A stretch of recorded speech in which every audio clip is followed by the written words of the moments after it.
Shalom Bapak Ibu, saudara kasih dalam Tuhan, haleluya. Kita bersyukur kepada Tuhan, kita sudah memasuki hari Selasa pada tanggal 23 Juli 2024. Kita bersyukur untuk penyertaan dan pemeliharaan Tuhan dalam hidup kita. Hari demi hari Ia memelihara, menjaga dan membela kita. Dan hari ini sebelum kita membaringkan diri dalam tidur dan istirahat kita, sangat baik sekali kita membawa pikiran kita dan hati kita untuk disirami dengan firman Tuhan, sehingga kita menjadi pribadi yang lebih baik. Dan bukan hanya itu saja, kita makin mengerti siapa Tuhan yang kita sembah. Dan kita masih belajar mengenai atribut Tuhan yang dicatat di dalam Alkitab. Dan hari ini adalah atribut yang menjadi karakter Tuhan yang sangat luar biasa, yaitu Tuhan Maha Pengampun. Ini adalah karakter Tuhan yang bisa di-share tentunya kepada ciptaannya, terutama kepada kita manusia, sehingga kalau Tuhan itu Maha Pengampun, maka kita pun bisa mengampuni orang yang bersalah kepada kita.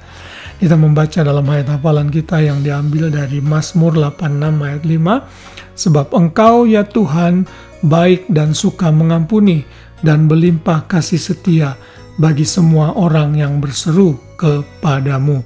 Wah, luar biasa. Konsep mengenai Tuhan yang Maha Pengampun ini ada dicatat banyak sekali di dalam Alkitab, dan ada begitu banyak juga contoh-contoh yang bisa diberikan. Terlalu sedikit ruang atau waktu yang saya miliki untuk menggambarkan seberapa dan banyaknya Tuhan mengampuni. Kita bisa ambil contoh misalnya terhadap bangsa Israel. Kita tahu bangsa Israel itu bangsa yang ditebus Tuhan dari perbudakan di Mesir, lalu dibawa kepada tanah perjanjian. Selama mereka di padang gurun, Tuhan seringkali dikecewakan dengan sikap hati mereka yang selalu komplain, marah-marah, menggerutu. Tetapi seberapa sering pun mereka mengecewakan Tuhan, Tuhan selalu mengampuni. Tuhan tidak membinasakan mereka, menghabisi mereka sekaligus, tapi Tuhan selalu melimpahkan pengampunan kepada mereka.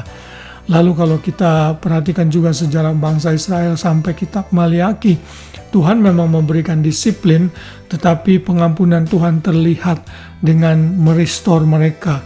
Walaupun mereka dibuang ke negeri yang mereka tidak kenal, yang di bagian selatan ke Babilonia, lalu yang bagian utara ke Assyria, ke Asyur, tapi Tuhan tetap melindungi mereka, bahkan bisa mereka menjadi bangsa saat ini yang merdeka pada tahun 48. Itu pun menggambarkan Tuhan yang penuh pengampunan. Dan di era perjanjian baru tentunya pengampunan Tuhan semakin jelas saat Ia yang menjadi manusia di dalam Kristus itu mengampuni dosa manusia dan tidak mengingat-ingatnya lagi.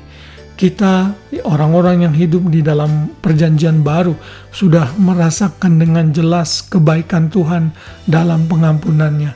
Kita yang seharusnya berdosa, Kristus mati saat kita masih dalam dosa.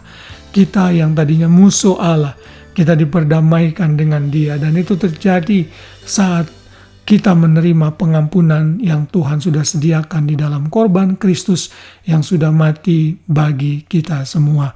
Kalau kita menyadari Tuhan kita adalah Maha Pengampun dan sudah mengampuni kita, maka sudah selayaknya kita pun belajar mengampuni orang lain. Petrus sempat datang kepada Tuhan Yesus dan bertanya di dalam Matius 18 ayat 21-35, seberapa banyak Ia harus mengampuni orang? 7 kali? Jawaban Yesus 70 kali 7 kali. Artinya tidak terbatas. Seberapa sering pun kita dikecewakan dan seberapa sering pun orang itu datang kepada kita meminta ampun, kita harus mengampuni orang tersebut. Karena bila kita tidak mengampuni orang, maka Bapa yang di surga pun tidak akan mengampuni kita. Mengampuni adalah karakter Tuhan, dan kita akan makin menjadi sama seperti Tuhan bila kita belajar mengampuni orang-orang yang bersalah kepada kita. Efesus 4 ayat 32 menyatakan, tetapi hendaklah kamu ramah seorang terhadap yang lain, penuh kasih mesra dan saling mengampuni, sebagaimana Allah di dalam Kristus telah mengampuni kamu. Kalau kita sudah mengampuni, maka kita pun harus mengampuni orang yang bersalah kepada kita.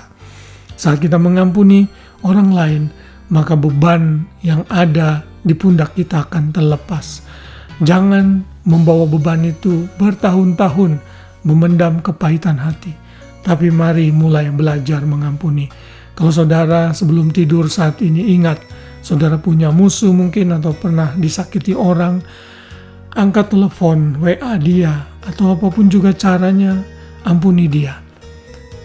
Rilis pengampunan sehingga kita akan dibebaskan dari beban kepahitan hati ini. Orang yang mungkin kita tahan pengampunannya sudah hidup dengan bahagia, tapi kita sendiri yang rugi kalau kita hidup dalam kepahitan hati. Siapapun itu juga, mungkin itu orang tua kita, pasangan kita, anak kita, pendeta kita, siapapun juga yang pernah mengecewakan kita, ampuni dia. Biar kita bebas dari beban kepahitan hati dan hidup menikmati berkat Tuhan dengan damai sejahtera. Biarlah renungan malam ini yang menyadarkan kita, mengingatkan kita bahwa kita memiliki Tuhan yang Maha Pengampun, akan memotivasi kita menjadi pribadi yang mudah mengampuni. Selamat malam, selamat tidur, selamat beristirahat. Biar damai sejahtera Kristus memerintah hati kita, dan besok pagi kita boleh bangun dengan tubuh, jiwa, raga yang sehat, dengan rahmat Tuhan yang baru setiap pagi. Tuhan memberkati kita semua. Shalom.